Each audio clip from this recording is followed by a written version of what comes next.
Hello everyone, कैसे हैं आप लोग। आज की इस वीडियो में हम लोग बात करेंगे जो प्रीवियस ईयर का रिजर्व पेपर था, वही प्री बोर्ड के समय में कराया जा रहा है ना, प्री बोर्ड के रूप में कराया जा रहा है।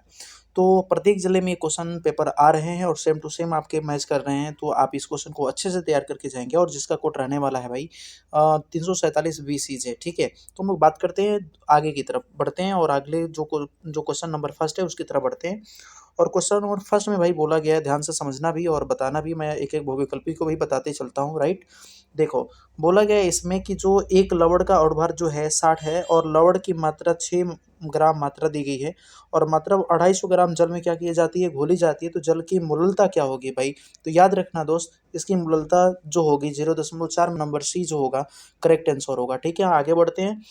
ख वाला में जो बोला गया भाई, इसमें ध्यान देना है कि शून्य कोटि अभिक्रिया के जो वेग स्थिरांक है ना, वेग नियतांक है, उसका मात्रक आपको बताना है भाई। तो यहाँ पर ऑप्शन नंबर जो होगा सी आपका राइट आंसर होगा, ठीक है भाई। तो इसको आप सही लगा लेंगे, टिक कर लेंगे, राइट। आगे बढ़ते हैं हम लोग। यहाँ पर एक आपसे ऑक्सीकरण कोबाल्ट का ऑक्सीकरण संख्या पूछा हुआ, ब्रैकेट में दिया के ब्रैकेट में दिया हुआ CO4 दिया हुआ है, ठीक ना। तो याद रखिए भाई, इसका जो ऑक्सीकरण संख्या जो आने वाली है -1 आएगी। ऑप्शन नंबर बी जो होगा करेक्ट आंसर होगा, राइट। नेक्स्ट क्वेश्चन की बात करता हूँ, जिसमें घर नंबर में बोला गया है कि ये जो आप देख रहे होंगे, थोड़े से मैं नीचे कर दूं, जो आप देख पा रहे होंगे कि निम्न संरचना वाले यौगिकों का आईपीएससी नाम आपको इसमें क्या करने हैं भाई, लिखने हैं। तो ये संरचना आपको यहाँ पर दी गई है, ठीक है। और इस संरचना के अकॉर्डिंग आप देख रहे होंगे कि पूछा गया कि इसका आईपीएससी नाम बताओ, ठीक है। तो इसका ऑप्शन नंबर जो सही है, दूसरा वाला सही है, ठीक है भाई। तो याद रखेंगे, two methyl two four pentane pentane diol, ठीक है। तो याद रखेंगे आप लोग। नेक्स्ट क्वेश्चन की बात करते हैं। जो नेक्स्ट क्वेश्चन आप में पूछा गया है, थोड़ा सा मैं बड़ा कर दूं कि आपको सही दिखे, ठीक है। नेक्स्ट क्वेश्चन, जो निम्न में से कौन सा बेंडिक्ट विलयन का ऑप्शन नहीं करता है, तो भाई याद रखिएगा सुक्रोज नहीं करता है, ठीक है। तो ये ऑप्शन आप याद रखिएगा। 4 नंबर की मैं बात करूँ तो 4 नंबर जो है, इसमें बोला गया है कि एसीटोन की सांद्र HCl तथा एकीकृत जिंक लिखा, मतलब जिंक है ना, के साथ अभिक्रिया पर प्राप्त होता है। क्या चीज़ प्राप्त होता है भाई, तो याद रखिएगा ऑप्शन नंबर इसका बी जो है राइट आंसर है, ठीक है। फिर आगे की बात करते हैं हम लोग, क्वेश्चन नंबर 2 की तरफ बढ़ते हैं। और क्वेश्चन नंबर 2 में पूछा गया भाई, ध्यान से देखना, है ना, कि दूसरे के क में पूछा हुआ है, ध्यान से देखो भाई। दूसरे के क में पूछा हुआ है कि हिमांक का अवनमन से क्या तात्पर्य है। और 1.5 ग्राम पदार्थ के जो 60 ग्राम जल से क्या किया जाता है, घोला जाता है। तो हिमांक में 0.1300 सेंटीग्रेड का अवनमन हुआ, तो जल का आणविक अवनमन स्थिरांक जो है 18.6 है। तो पदार्थ का अणुभार ज्ञात करना है, ठीक है दोस्त। ख नंबर आप ध्यान से समझना है क्वेश्चन को, कि ख वाला जो है कि मानक इलेक्ट्रोड विभव किसे कहते हैं। और 4 धातुएं ABCD के मानक इलेक्ट्रोड विभव क्रमशः जो है +1.5 वोल्ट, -2.0 वोल्ट, फिर +0.34 वोल्ट तथा -0.76 वोल्ट है। इन धातुओं को घटती हुई सक्रियता के अनुसार क्रमबद्ध लिखना है, ठीक है भाई। चलो नेक्स्ट क्वेश्चन की बात करते हैं। इसमें नेक्स्ट क्वेश्चन में आपसे बोला गया है कि निम्नलिखित में से किन्हीं दो इलेक्ट्रॉनिक विन्यास लिखना है। किन्हीं दो का क्या करना है आपको, इलेक्ट्रॉनिक विन्यास लिखना है। इसमें से चारों में से आप कोई भी दो लिख सकते हो, ठीक है भाई। ये इसका जो घ नंबर क्वेश्चन है, इसमें बोला गया है कि विटामिन ए और सी हमारे लिए आवश्यक क्यों है, और इसके महत्वपूर्ण स्रोत भी बताना है, कहाँ से ये प्राप्त होती हैं। तीसरे क्वेश्चन जो है, इसमें तीसरे क्वेश्चन में बोला गया भाई कि अभिक्रिया ए चेंज इनटू, बोला गया कि B+C के लिए निम्न आंकड़े प्राप्त हुए हैं, ठीक है। तो पहला जो है T सेकेंड, ठीक है। और इसमें आगे ये आपका तालिका आंकड़ा दिया हुआ है, ए सांद्रता को ये डिनोट करा रहा है। तो ये सिद्ध करना है आपको कि अभिक्रिया जो है प्रथम कोटि की है, ठीक है। तो आगे बात करते हैं हम लोग ख वाले में, ठीक है भाई।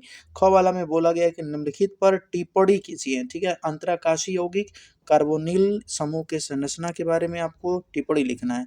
इसमें जो ग नंबर वाला क्वेश्चन है, क्या होता है जब ये पूछा गया है, एथिल क्लोराइड की अभिक्रिया जब जलीय KOH से होती है तो क्या होता है, यही आपको लिखना है।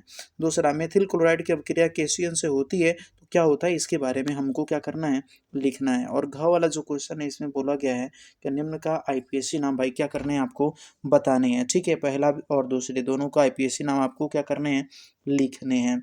चौथा क्वेश्चन की मैं बात करूँ दोस्त, इसमें आपको ये देखने को मिल रहा होगा कि राउल्ट के नियम का उल्लेख करना है। राउल्ट के नियम का क्या करना है भाई, इसमें उल्लेख करना है। और इस नियम का उपयोग करते हुए अवाष्पशील पदार्थों का अणुभार कैसे निकालते हैं इसके बारे में आपको जानकारी देनी है।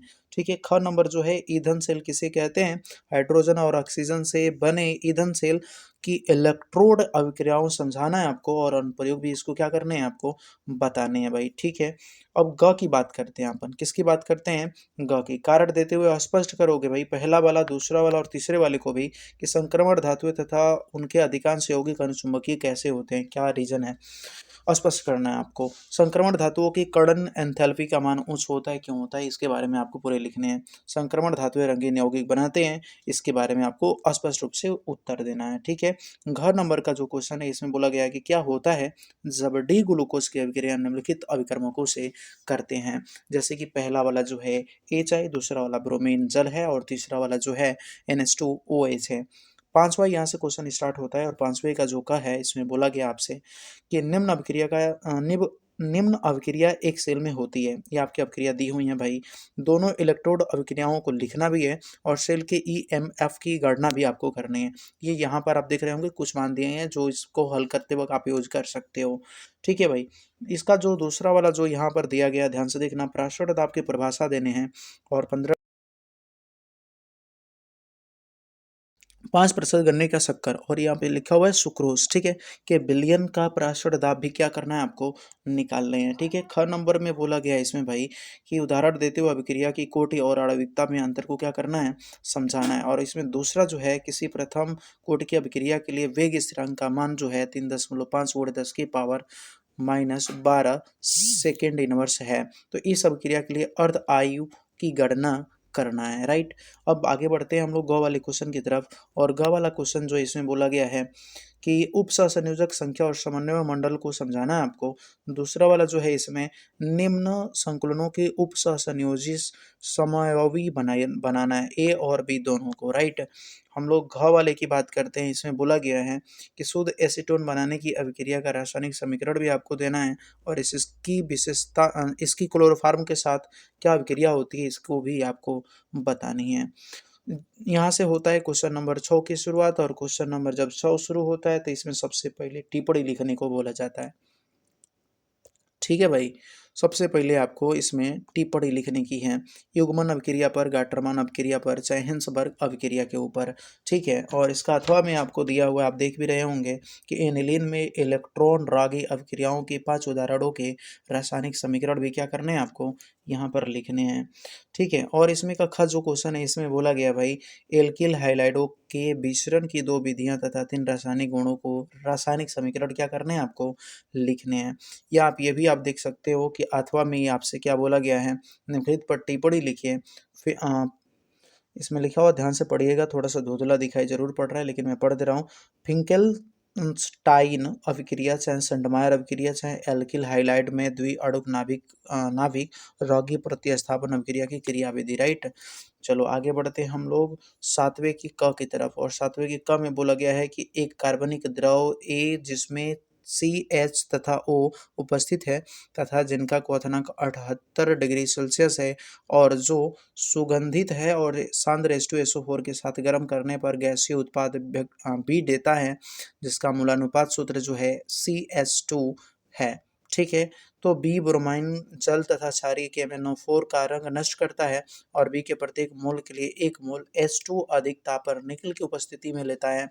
ए तथा बी की पहचान कीजिए, और प्रत्येक अभिक्रिया का रासायनिक समीकरण भी आपको लिखने हैं। अथवा करके दूसरा क्वेश्चन पूछा हुआ है। दूसरा क्वेश्चन आप में क्या पूछा हुआ है, ध्यान से देखना। इसमें बोला गया कि मेथेनॉल, फिनॉल, मेथॉक्सीमेथेन में उपस्थित प्रक्रियात्मक समूहों की संरचनाओं के बंधों की लंबाई तथा बंधों के मध्य कोणों को दर्शाते हुए स्पष्ट रूप से क्या करना है आपको समझाने हैं भाई। ठीक है, हम लोग अब ये लास्ट जो है सतवें का जो ख पूछा हुआ है, निम्नलिखित में से कैसे विभेद करोगे, समीकरण देना है। ग्लूकोज और सुक्रोज, एथिल एल्कोहल और एसीटोन, एथिल एनिलीन, फार्मिक अम्ल तथा एसिटिक अम्ल, और पांचवा जो है फार्मिक अम्ल तथा फार्मेल्डिहाइड। प्रत्येक पर एक एक नंबर है, आप लिखोगे एक एक नंबर आपको प्राप्त होंगे। या आप इसको करना नहीं चाहते हो तो आप इसको भी कर सकते हो भाई। ठीक है ना, ये अभिक्रियाओं को पूरा कर देना। 5 अभिक्रियाएं दी हुई हैं, 500 अभिक्रियाओं को पूरा कर दे तो सब पे एक एक नंबर है। आपका 5 नंबर यहाँ पर भी क्या हो जाएगा, प्राप्त हो जाएगा साथी, ठीक है। तो यदि चैनल पे आप पहली बार हो तो चैनल से जुड़ जाइएगा, और मैं ऐसे ही आप लोगों के लिए हेल्पफुल वीडियो लेके आता रहूँगा। और पेपर बहुत नज़दीक है, तो मैं आपकी तैयारी को और मज़बूत बनाने का भी काम करूँगा भाई। तो चैनल पे नए हो तो चैनल को सब्सक्राइब करें, और अपने दोस्तों के साथ शेयर करें, और वीडियो अच्छी लगी हो तो एक बार वीडियो को लाइक करें। धन्यवाद।